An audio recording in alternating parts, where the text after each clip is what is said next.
Well, hey, today on the show, we have singer-songwriter, motorcycle enthusiast, and all-around great guy. Come on, let's welcome to the show, Eric Hughes.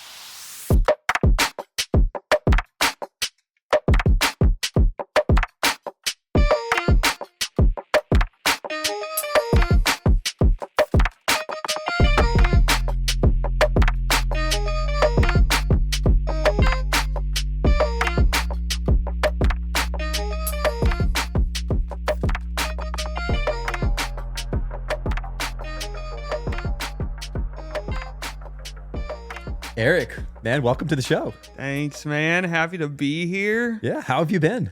I've been great, man. I'm on summer break. I'm a teacher. I'm not a student. School is not my thing, but I teach it. So I'm on summer break, just living the dad life, just staying at home in my gym shorts.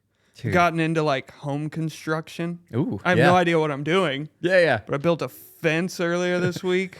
But you got to do something while you're at home, right? Yeah, I'm a man, dang it. I gotta have something to feel like I'm useful. Dude, yeah. I was a teacher for a little over a year, and I remember like the summer break feeling where you're like, wait a minute, I just don't have a job like during the summer. Or like I do, like I have a paycheck coming in, but I just don't have to work for like 2.5 months. Like, what do I do? Yeah. You know? Like when you're a kid, you're like video games, like riding your bike or skateboarding or something. Like as a 31-year-old man, I can't get on my bicycle. I don't even own a bicycle and go out. There's probably like a little bit of you that feels like I can't have Callie think that like I'm just staying home all day, like losing my mind. And you have a daughter too. So like you can't let Callie and Holland think like dad just plays video games all day. That's a bum. Yeah. Did you wake up at 11 again, sweetheart? Oh, I need a cup of coffee. It's noon. Dude, I saw something recently. I think are you getting into golf? I am. Yeah. It's How is not that going? great. I mean, you know me. I'm not much of a polo and shorts guy, so that's a new one for me. I love that's where your mind went first instead of like the whole sports aspect of it. It's like the dress code. Well, I want to be respectful, but my first time going, I was like, "Can I wear a sleeveless shirt?" And they were like, "No, don't wear a sleeveless shirt." So there's like a few. I go in my Chucks every time. You know, I don't have the fancy golf shoes, and I'm garbage, but we're getting better. And we love it. Dude, you're just slipping and sliding everywhere in those Chucks, aren't you? Oh, all the time, especially the cleats definitely that definitely helps. Yeah. There are definitely a few. I've played some like rando courses in the day. I feel like you can always tell. Like you can tell the dress code by how much you have to pay to play. Sure. You know what I mean? If you're paying $5, it's like, I'll probably be sleeveless. Yeah. You know? Yeah. But I'm always the guy who's like trying to barter with the price too. You tried to barter? I'm like, hey. Yeah. Last time it was $30. Now it's $49. What's up with that? You know, I try and cut a deal, but you know, they won't change it. Dude, No. it's like Wendy's nowadays, dude. Have you seen that? Where it's like you could go at like 3 and it's like, I don't know, a $1.50 or dude, this I've been to Wendy's in a while, so you can tell. But like it's like you go at 3 and it's $1.50, you go at 5 and it's like $2. Like they have like price changes now during the day. Are you kidding me? Yeah. Isn't that wild? That's wrong. What's happening with this world? I remember. So for everybody listening, a little context. I have known Eric for 20. So I've known you not 20 years, but since 2014, right? Like when I think it was 15. 13 or 14. Sheesh, dude. Yeah. So coming up a little over 10 years now. Yeah. Dude, Wow. we went to college together, and Wendy's made me think about that. Is that I remember going to that Wendy's next to our college at any time of the night. Didn't matter. Just like did not matter. And the price was consistent. Come on. That was the good era. That was pre-COVID. You had a few bucks in your pocket. You knew I was walking away with some spicy nuggies. Some spicy nugs. Oh, man. Now you got to pay $3.50 for that. Dude, crazy, man. But you're enjoying and golf. I do think the thing about golf is like everybody says that same thing. It's like when you're starting off, it's like, yeah, it sucks. Nobody's good. Yeah. I mean, it's probably like, it's like a less active version of like having to go back to the gym. It's like, oh yeah, it's not that fun, but I need this. Like it's something to do. It's like a hobby. Yeah. Like, but you enjoy it? I love it. Yeah. I love that. I am so happy to be in my 30s now. And it's like a lot of guys not all of them, but some of the guys I'm golfing with now are like the guys that we were like playing pickup basketball with in our 20s. Yeah. So I feel like it's just a rite of passage. This is how we've all kind of mellowed out in our 30s, right? Like, yeah. It's like, that pickup basketball sounds like a lot of work, you know? Like, this is nice. I can have a little drink. I can like go like play some golf. I can relax. I'll do that. Just sit in the cart. Yeah. Hold a hole. Like, dude, and if you get one of those nice courses, I play golf a handful of times a year. I'm trying to play a little bit more because it's a lot of fun if you're consistent, right? Yeah. If you're consistent and you can like hit well, it's more fun. But I've played a nice course where it's like they had like a stereo system in like the carts and like AC and stuff like that. really? Like, yeah. I did not, just per preface this, I did not pay for that. It was somebody else. Like, I was like, I don't know if "Excuse I'm not good enough yet where I'd pay too much money to golf, you know? Because if you're doing bad in golf, man, it can ruin your day. Yeah. And it's also easy to like, if you're doing bad, just to continue doing bad. Like, it's like there's no saving. You just get in a rhythm of like, why am I doing this to myself? Yeah. You know? And you end up waving down the cart girl again, like, hey, I need something, a little courage. Please cart help. girl.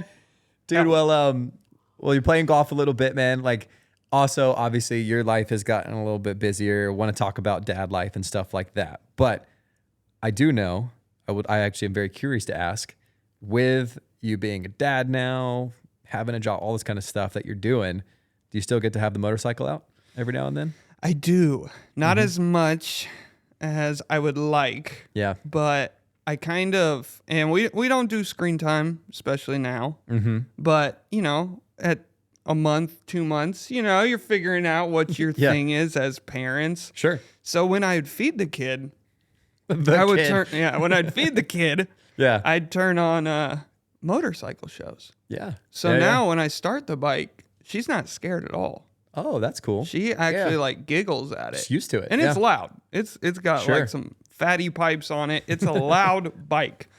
And she loves the sound. And my wife, bless her, she is the greatest. She knew that she could tell me to do anything. I'd be like, okay, yeah, I need to do that. But she has never crossed okay, there's a kid now.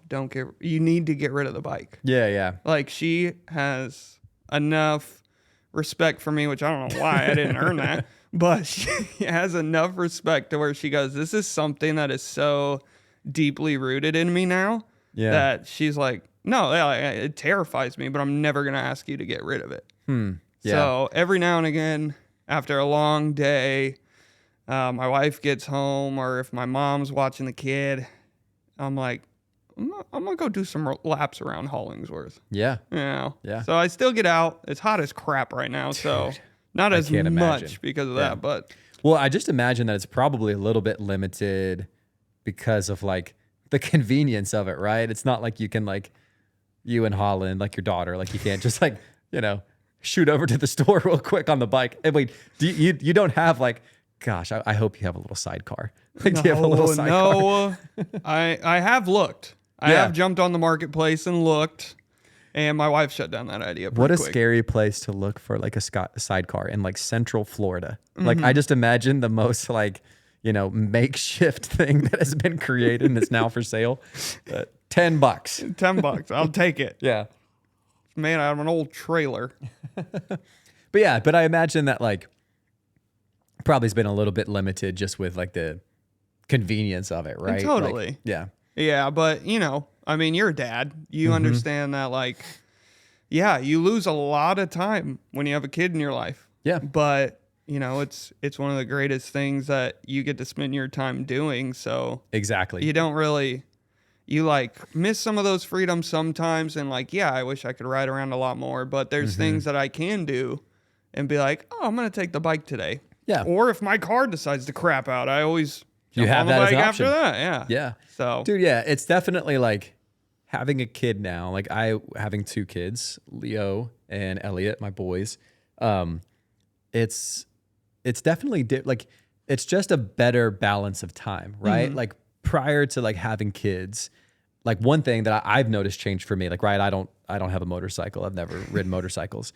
I don't know what I do on one, but like I would go to like the gym every morning. This isn't like a brag. I am not like, the most buff dude or whatever, but I would like go to CrossFit like every morning. I just like had the time, like, no one in my house was waking up at 5 a.m. in the morning asking for like, dude, right now I'm in this season of Leo runs to my room around 5:30, and I love my son. I want to preface that. He's incredible.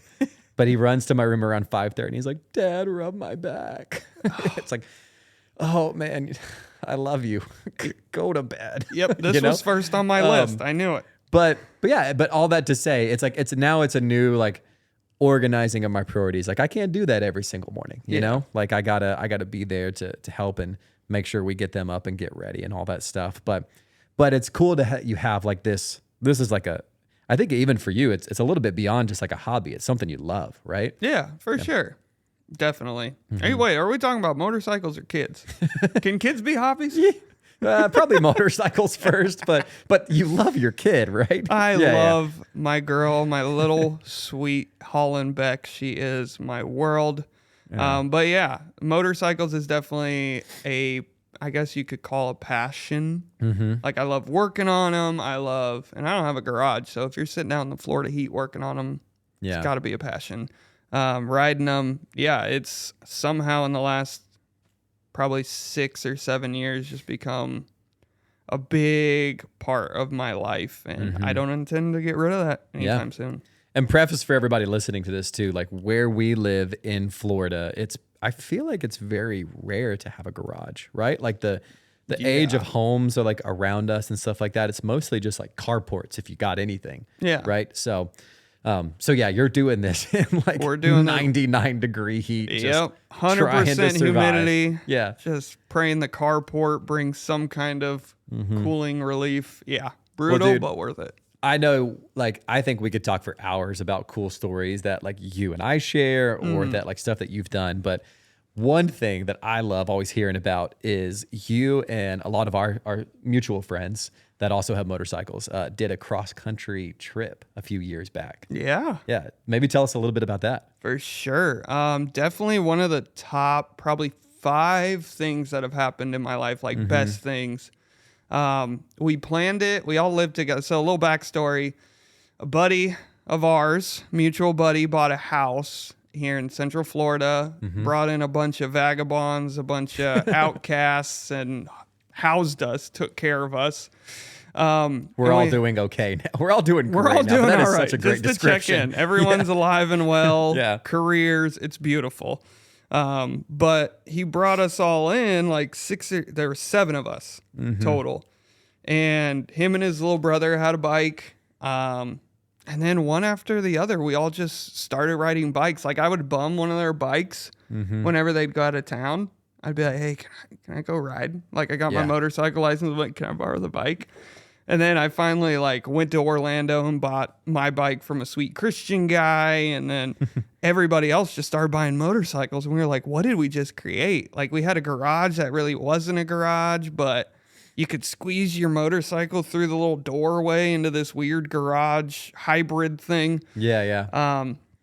So then we started joking around about, this group that we had. We weren't a gang, but we'd call ourselves the Sons of Thunder. And it was this sick weird, name. Goofy, that's biblical great. Name. And one day we just bought a map. And even before he bought that house, we started talking about this motorcycle trip. Most of us didn't even have bikes. So we started, once we all had bikes and this big map on the wall, we were like, well, let's plan something. So and, cool. This is pre-COVID. This is like 2017, 2018. So we had no idea what was happening. So we're going, it's the 2020 trip, 2020 experience, having no clue what 2020 would bring. Yeah. So we had this plan. June of 2020, we're going on a 2-week trip cross country, coast to coast, corner to corner.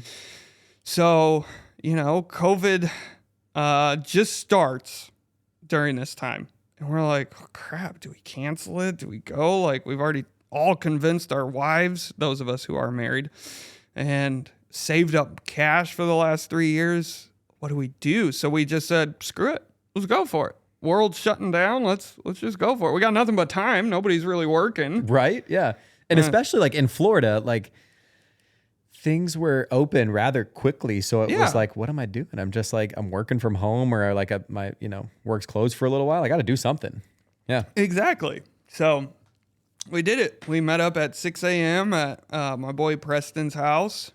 We all pulled up and kissed our wives goodbye, or those of us who had them. The single boys, keep looking for her. She's out there. And just decided to go. So we went from Florida, drove up to the I-10. I mean, we stopped at least once a day, because you got to think, on a motorcycle you have a 1-gallon tank. Yeah. Tops. Right. On the bikes we had. And so you're going, every 100 miles you're filling up. Mm-hmm. And so we stopped in Alabama, we stopped in Texas, which was crazy because Texas has this weird divide where it goes from completely green on the east side and then it goes full desert on the west side. Yeah. So we're bumming it on like cheap hotels, or in Texas we had this RV park in the middle of nowhere with the greatest pool I've ever seen. The cleanest pool. Yeah. It was like 10 feet deep on one side, crystal blue. We're in the middle of the desert. And that was the best. Maybe I imagined it. But that's what I was actually thinking. It's like you guys were just so desperate for like water. It's just an oasis. You're actually just laying there in a bunch of sand. Yeah. You might be. I never thought of it like that. Yeah. Well, maybe that's it. Shatter the glass. Yeah. Yeah. We're sleeping in World War II tents. My buddy, our buddy Preston has night terrors, if you didn't know. Oh, yeah. I was his roommate in college. Oh, yeah. Yeah. You ruined it. So what we call it, the mountain climber? Where he would scared the bejesus out of me. Yes. Yeah. So picture that in a tiny shoulder-to-shoulder two-person, quote, two-person tent. Yeah. And he thinks there's a lizard in the tent. There's not. Yeah. I was up. There was no lizard. And he starts punching the living crap out of me in the middle of the night. It's 2 a.m. So the whole group was yelling at us to shut up. I'm getting beat to hell. And he just rolls over like he does and goes right back to sleep. Didn't hear a word of it. Dude. No remembrance. But yeah, we saw in the middle of Texas, there's a Prada store that's like an art exhibit, like in the middle of the desert in Marfa, Texas. I saw that picture. Yeah. It's so the weirdest thing. So there's nothing inside of it, right? No, they have like props hanging up, like fake bags and stuff, and like people, graffiti on the ground next to it and everything. But it's literally just an art exhibit in the middle of this small town that's like weirdly cool and I guess hip. Yeah. And like great coffee there. Yeah. Like great food there, but it's like a few thousand people, like very small. Yeah. And then so we went from obviously Florida to California, hung out in California for a little bit. We stopped and saw my mama in Arizona, where I'm from, stayed with her for a day. And then from California, we kicked it up, stopped through Vegas, which was hilarious. No stories there. Yeah. Save that for another podcast. Yeah, we'll talk about that on a less family-friendly one. But we went through Vegas. We went through Joshua Tree, which pulling up on a motorcycle in Joshua Tree and just spending your night looking at the stars was a moment that I will cherish forever. Like I see why people do that, because it's like there is nothing like it. And we went all the way up and we ended at a buddy's farm, and same guy, Preston, he has a farm in the very tip top of Idaho, and it's right under the Canadian border. And my bike broke down in Oregon. We stopped at the Oregon farm for my birthday. Yeah. I literally was one day away and my clutch plates broke. And if you don't know what clutch plates are, you can't shift into gear if you don't have clutch plates. So I'm going nowhere. So luckily we were close enough to the farm. They went and grabbed a pickup truck from the farm in Oregon, and they came and picked me up. We made it there. We celebrated my birthday with good food. Cool. And then the next day, a few of the guys left, and me and another buddy, it just so happened, this was crazy. It just so happened that their brother, who runs that farm, had a Harley Sportster maybe around the same year, and the clutch plates fit perfectly. And those clutch plates are still on my bike today, and my bike has never shifted better. We swapped just like them. snatch them, mine. Yeah, he was like, you can take them, sure. And I was like, I'll pay you back. I never paid him back. Yeah, I've reached out, just so you know, I've reached out to try and pay him back. And if you're listening, he will pay you back. Brian, I'm sorry. I will pay you back. Right. But then I made it the rest of the way. And we had cool, dude. It was crazy. For 2 weeks, we had a few things here and there. Like, you think someone's going to drop their bike or get hit by a car. Mm-hmm. One guy almost got hit by a deer and a watermelon that bounced out of the back of a truck. But, man, if that don't tell you the Lord's... The deer you may be playing for. The watermelon is like... There's not enough training to just be like, boy, there will be flying watermelon. Those reflexes were insane. Yeah. Bro, he just dodged it last second. Like, he wouldn't have had a head. What's so cool about this is like... I'm sure there's people listening, and whether you like love motorcycles or just love like traveling, cross-country trips or whatever the case may be, like this is something like maybe you've dreamed of before, like making a trip like across the country. For you guys, did you feel like it was like, was there goals to like, oh, we're going to check out all these cities and landmarks along the way? Was it like for food? You know what I mean? Like some people travel for food and coffee. Some people travel for landmarks. Or was it like, was it exhausting to the point of like, hey, we just need to get this thing over with? Some days, I remember after the first week, it was like, let's just fricking stop. Like, your butt has never hurt more. Like, you're going like 80 down the I-10, and you're standing up on your bike just to give your butt some relief. Some relief, yeah. Right. For 6 months after the trip, my right hand couldn't grip right because it had been gripped like this so long that I couldn't open pill bottles. I couldn't like put on chapstick. Hand. Like, I couldn't do anything. I couldn't play guitar for a while. Wow, like, really? I could, but I would like, it would be lazy chords. Like, it was bad. And it was like, why is this worth it? So parts like Alabama, no offense to Alabama, but parts like that, you'd be like, okay, we're going 600 miles today. Let's get through this. Yeah. Because you're like, I want a rest day at the pool in Austin, Texas. Mm-hmm. So we would plan it like that. Yeah. Like, let's burn through New Mexico. Mm-hmm. No offense. Just so we can get to Arizona because we know we're not paying for a hotel. We can kind of lounge a little more. California, we wanted more time. Vegas, we wanted a late night out because it's Vegas. So you want to go see all the lights and see all the places. There's stuff to do there. Yes, right. There's things to do. So we kind of plan it like that. Like, no offense to Alabama or to any of those other states. Like, I first few years of my life, like I lived in Alabama, like lived in Phoenix City. Remember? Oh my God! It should be Phoenix, but they just dropped the O and they're like, you know what? Keep it, Phoenix. Arizona, you can have the O. We don't need it here in Alabama. Don't need it. But yeah, I get that, dude. It's like, okay, we can probably skirt on through this. Sure. Let's get to Texas or whatever case may be. Yeah. Do you, is it something you think you'd ever do again? Or is it like a one and done? We've talked about it, but I mean, now you throw kids in the mix. Yeah. Now a lot of us have kids. A lot of us, like some of us are doctors and, investment bankers, and we're all over the country now. Yeah. So we've talked about how cool would it be to do like a Europe trip or something. We ride through Scotland or do like some cross country thing. Yeah. Well, none of us are really making the money. Maybe the doctor. Yeah. So maybe he can bum us some cash. But also, quick shout out to like this. All of these people are like in our fantasy football group who have been apart for years now. Very true. Shout out to the Dead Kings. The Dead Kings at SCU. What a great crew. Yeah. We love you. Yeah. I mean, but obviously, like the new thing in the mix is like having families. Like that changes things a lot, right? For sure.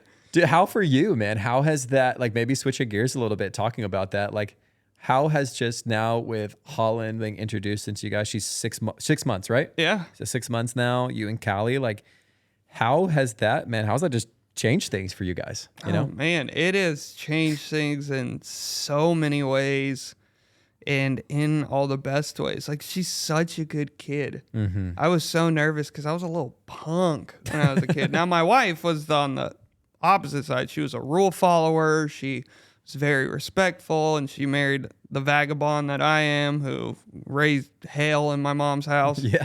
My poor single parent mother. If for the single parents out there, God bless keep her. the fight up, Yeah. because your kids will test you, but then they'll pay it back later on. I promise you. But yeah, she is just the light of my world. I feel like any place that I felt as life changed, and as men, we think a lot about purpose. Yeah. And what we're supposed to be doing here For sure. on Earth. Like, we look at jobs a lot. We look at how much we're contributing to our community or to the people we love.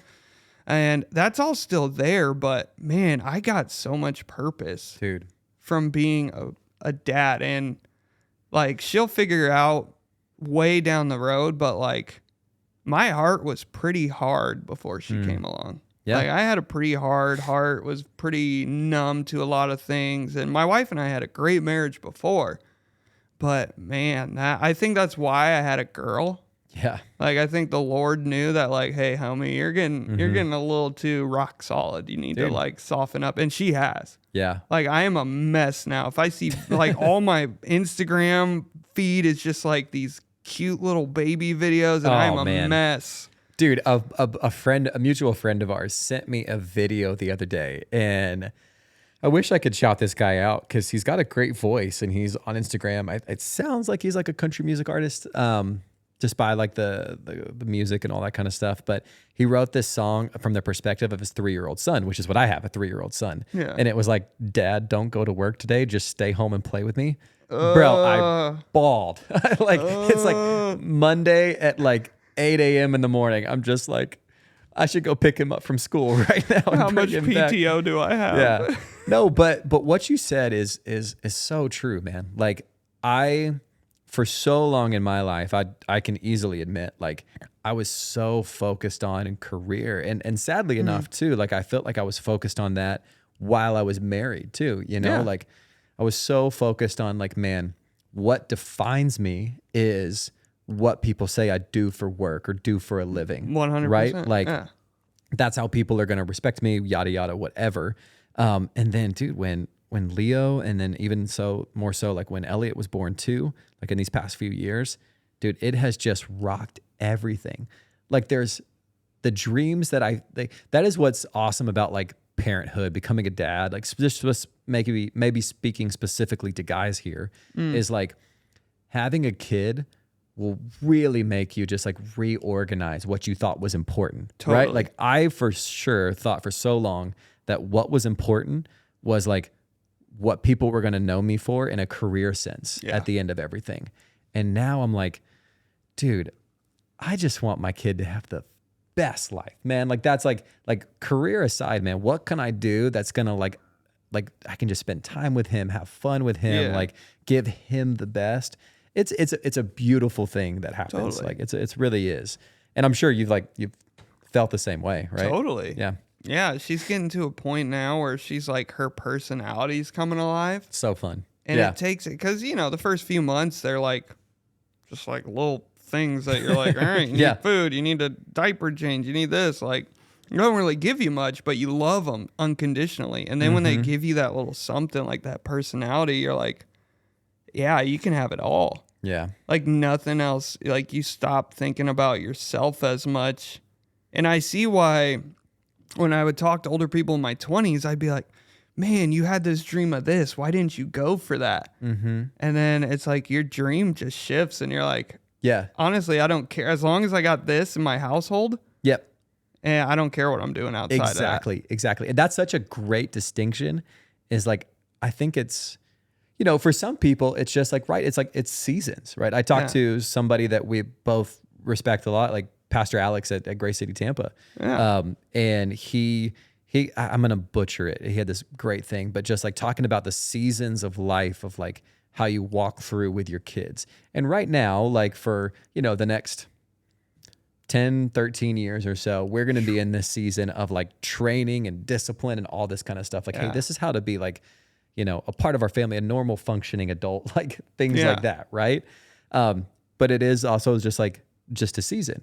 For some people, I think like that's a good distinction to realize, is you're not giving up on your dreams, man. Your dreams have just gotten so much sweeter, right? Like, now you have somebody that's like not only dependent upon you, but also just like looks to you for everything. Like that's even something like that song that I listened to, like made me realize is like, dude, I like when I wake up in the morning, unfortunately, like there's just times where I'm thinking about like everything in my day. Like Totally. these are the meetings I got to have. This is like the tasks that I got to get done.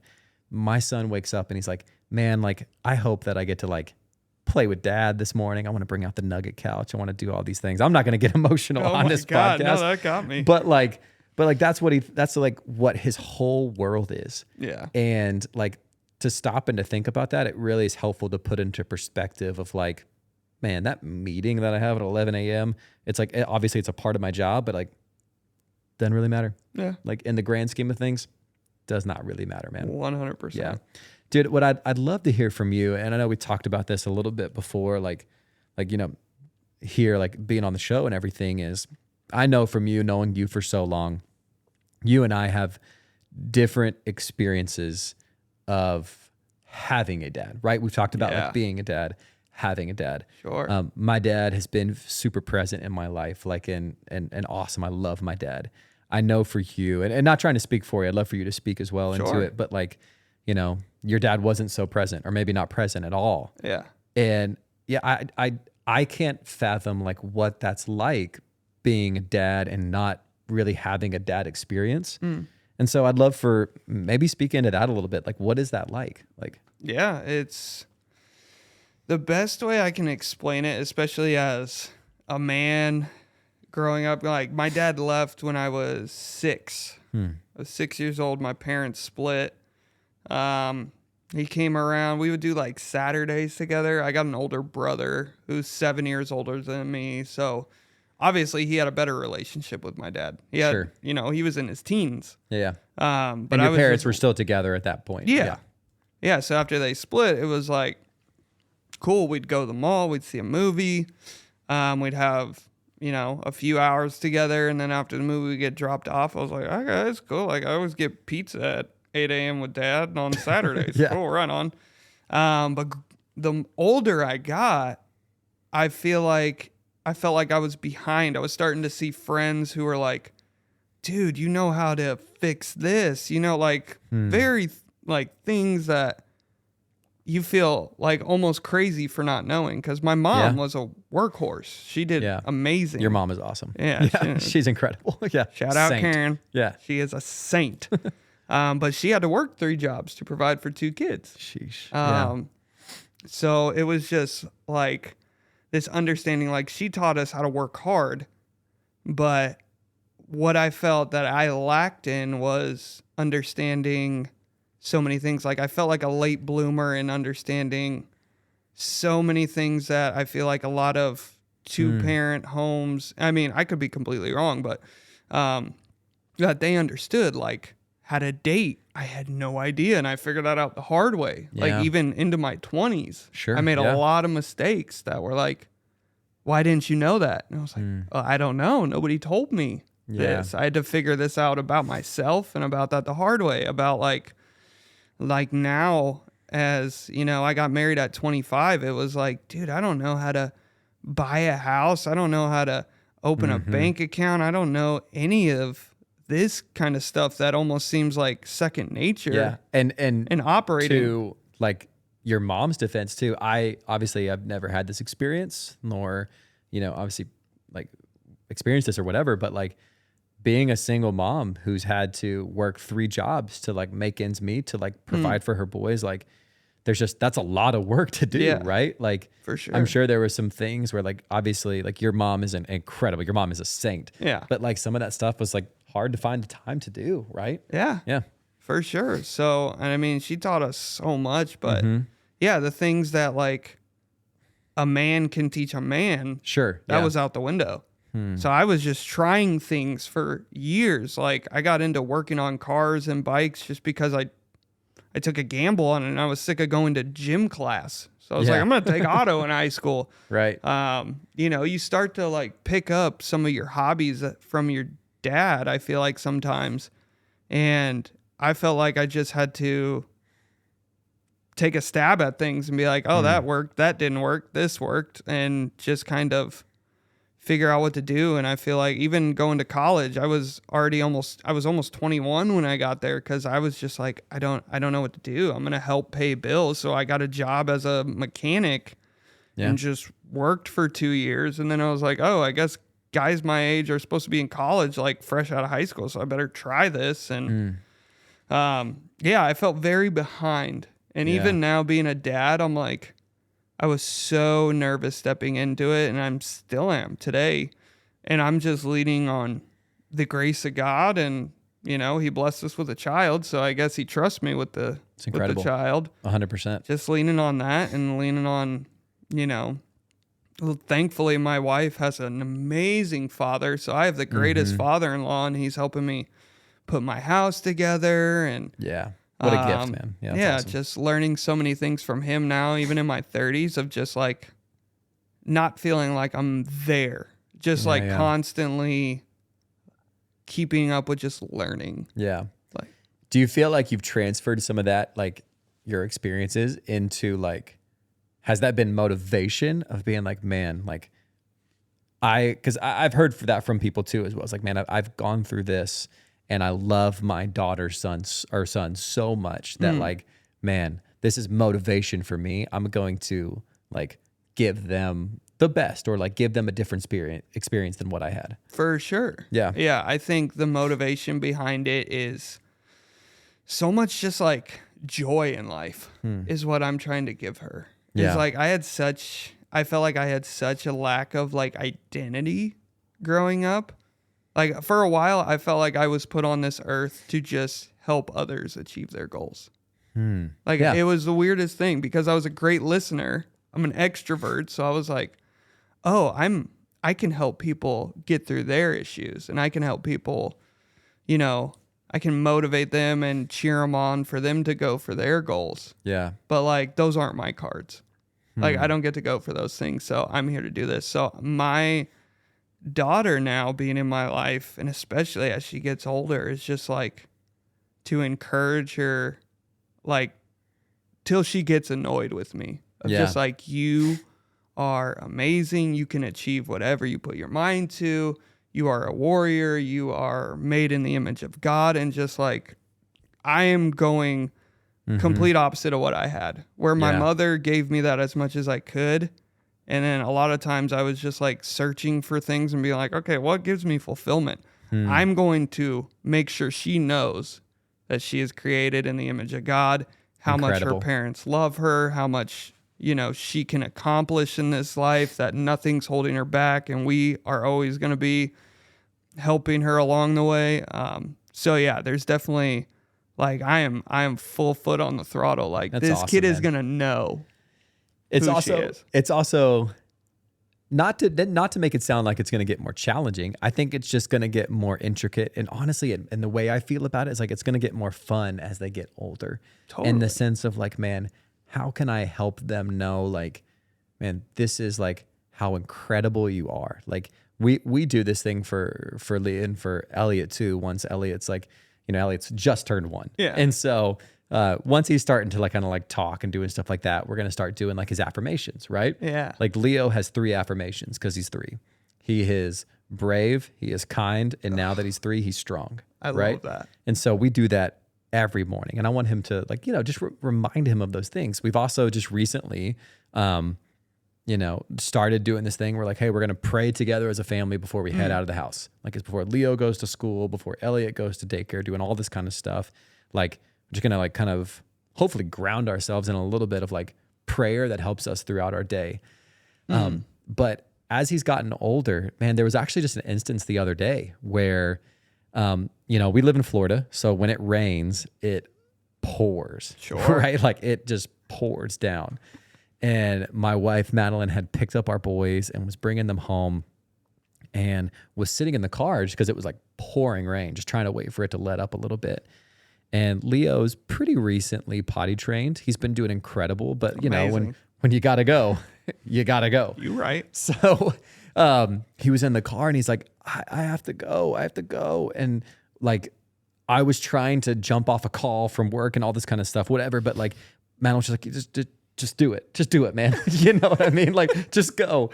And he went in his pants, which is like, dude, it's just like, it happens, whatever. It's an accident, not a big deal. So I run out to the car. I'm in the rain. I pick him up. I bring him inside, and I dude, this is gonna make me emotional a little bit, but like, I bring him in, and I'm like trying to get him cleaned up, and he goes, Dad, I'm so sorry. I'm so sorry. I'm so sorry. I'm like, buddy, I'm like, no. Like, you don't need to be sorry, buddy. It's an accident, man. You had to go potty. He's like, I know, I'm just so sorry. I'm like, buddy, listen. And I had to like, I don't know where it came from, but I had to get him to a point where I was like, look in my eyes, man. I was like, dude, it's just an accident, man. This is nothing, dude. Yeah. So like, you know, you had an accident. It's cleaned up. Like, I love you. Like, I'm proud of you. It was just one of those moments where I'm like, man, it makes you, I don't know, it just made me think of like, man, like he doesn't have to apologize for that kind of stuff. You know what I mean? It was like he felt low. And it was honestly because I think we talked about it later. Like he felt a little bit embarrassed, right? Like he's been crushing potty training. He went in his pants and he felt bad. But like helping him see that even through embarrassment, even when you feel like you've made a mistake, whatever, like, dude, like Dad loves you so much, you know? Dang. Like you're awesome. You're a good dad, dude. I am trying. He's gonna remember that. I'll admit, man, it's hard. Yeah. It's definitely like our boys are in a season right now where they are sleep regressions, you know, like both of them a little bit. And it's like, I'm sure maybe you've gone through that yet with Holland. Like it's hard to just keep your composure when you're like waking up out of a dead sleep and you're like, okay, just realize they're 3 or they're 1 and they're just trying to figure this whole thing out. Like, just relax. Like, I want to go back to sleep, you know? But man, yeah, I think it's just the reality of it's like, man, I want to realize like what I say holds so much more weight to them that I could probably ever realize. Totally. Right. Yeah. And dude, it's crazy. It's like 6 months in, like it's just going to keep getting sweeter and sweeter. I'm sure you guys feel like that. I don't know. Does she sleep through the night or? She is now. Amazing. We sleep trained her. Isn't that incredible? After that regression, we were like, I can't do this anymore. So we're doing research at like 2 a.m. And a little bit of training and she sleeps like a champ now. Yeah. I pray it stays like that, dude. Please. Yeah, I pray it does. Well, dude, I want to pivot just a little bit because I want to make sure we have time to talk about like your music too, man. Like one thing that I've always loved about you, dude, like from the moment we met, like you are a very talented and gifted like musician. Like I love like the style of music in which you write and the things you write. And so, yeah, maybe bring us up to speed a little bit about like how's the music game going? Oh man, the music game, you know, again, a passion. It's not much money in it at my level, but and yeah, I gotta say, going back to like the topic we were talking about before, that was one thing that never changed was music. Yeah. So it's so fun as a 31-year-old dad of just being like, okay, I want to keep putting out music. I want to keep doing this. Like, obviously it's a lot harder now with a child, with my sweet Holland Beck, but I want that to be something she always remembers is like, oh, Dad writes music. Dad plays guitar for me. Dad does this and that. So cool. So yeah, it definitely comes in waves. But right now we are, you know, if we keep using this alliteration of a wave, we've hit the wave and we are surfing down. I got back in the studio last week. Nice. With my boy, Bobby Walker. Shout out. Sounds like Bobby Walker. He's amazing. Incredible. And so, yeah, we're just two dads just writing music together. I'm working on my first EP with him. Come on. So we're going to do probably 5 songs of that.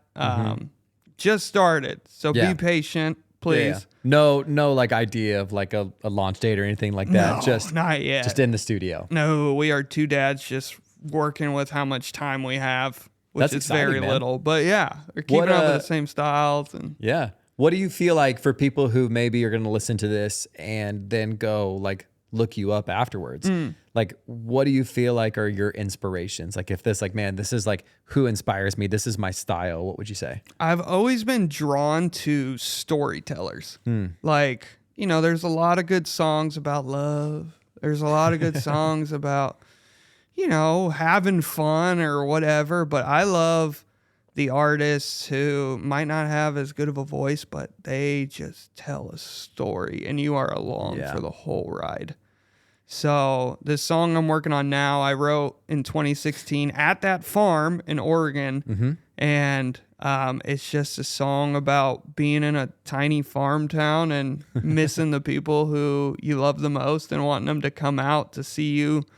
So some of that inspiration there was we were stuck on a farm in the middle of nowhere, Oregon, and the only record we had was Lumineere's Cleopatra. Whoa. I think it was. Yeah. We had a record player and one record. Yeah. So it was on repeat. And so I drew a lot of inspiration for that song from there, of just like weird vocal things and high piano parts that sound like you're in an old Western bar. Like, I'm really excited about that.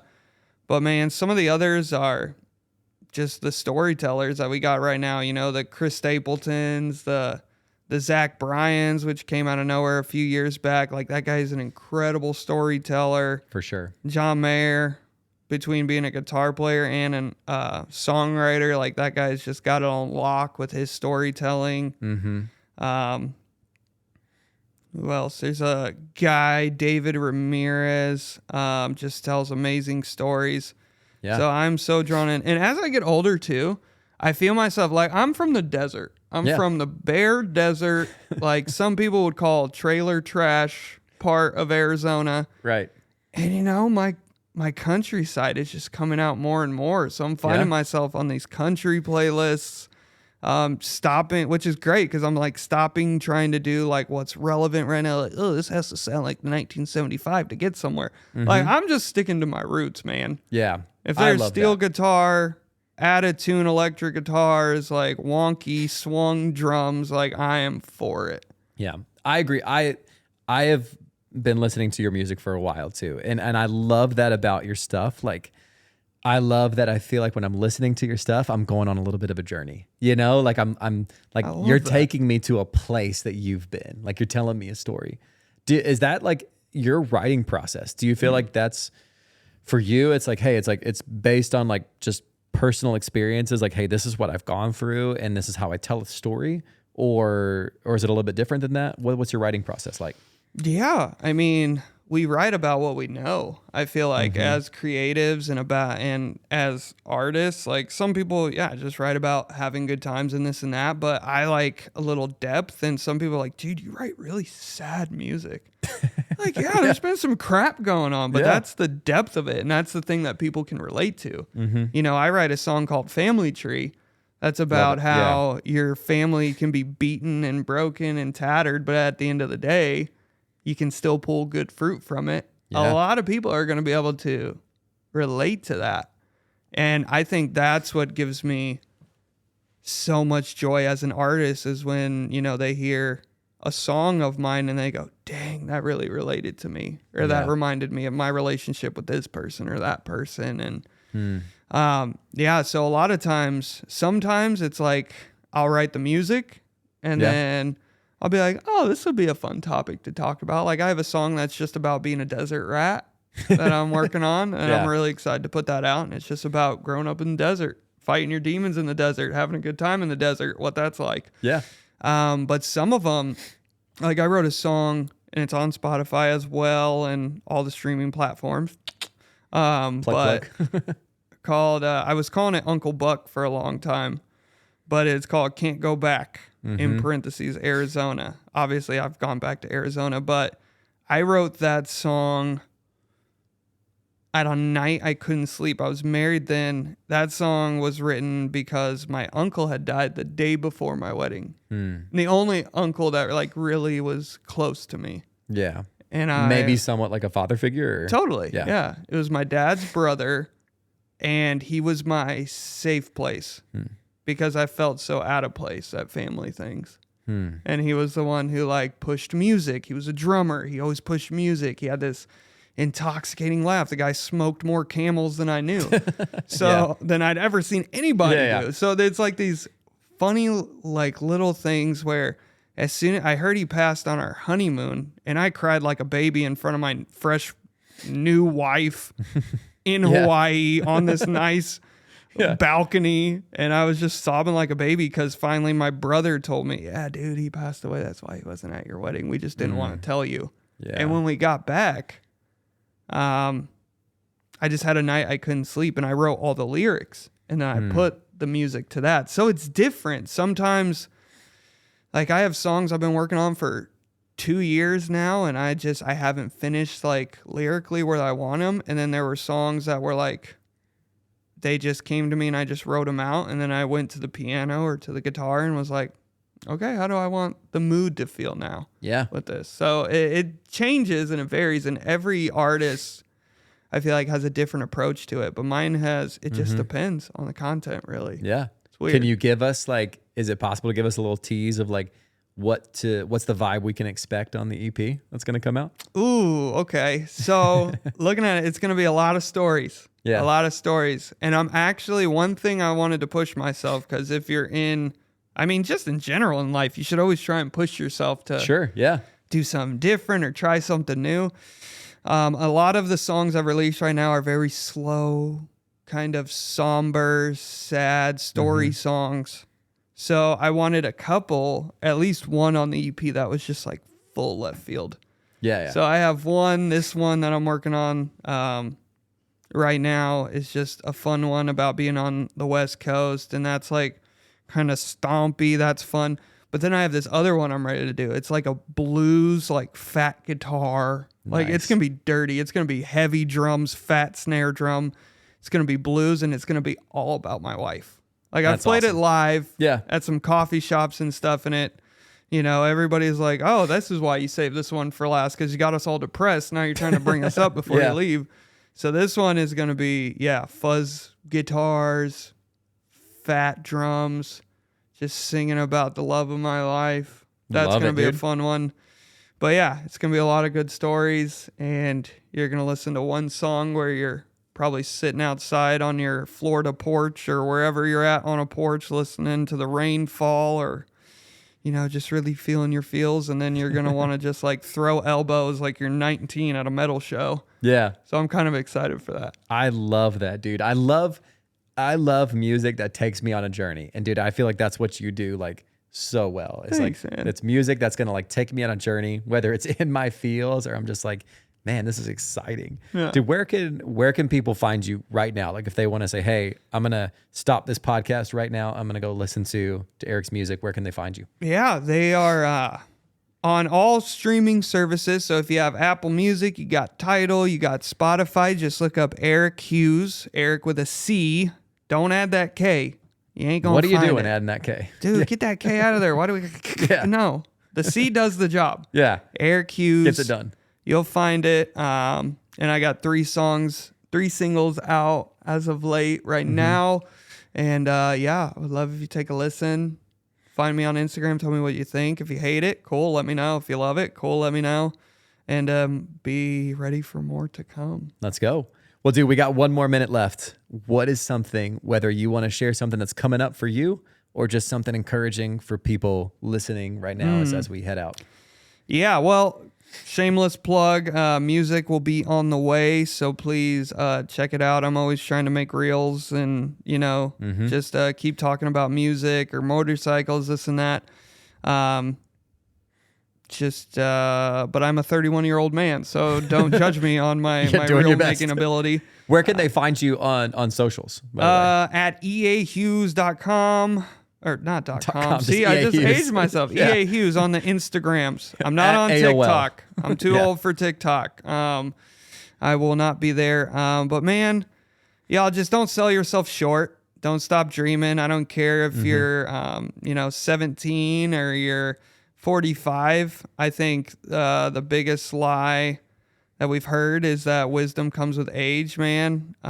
Just keep digging into who you are. Keep learning. Don't ever stop learning.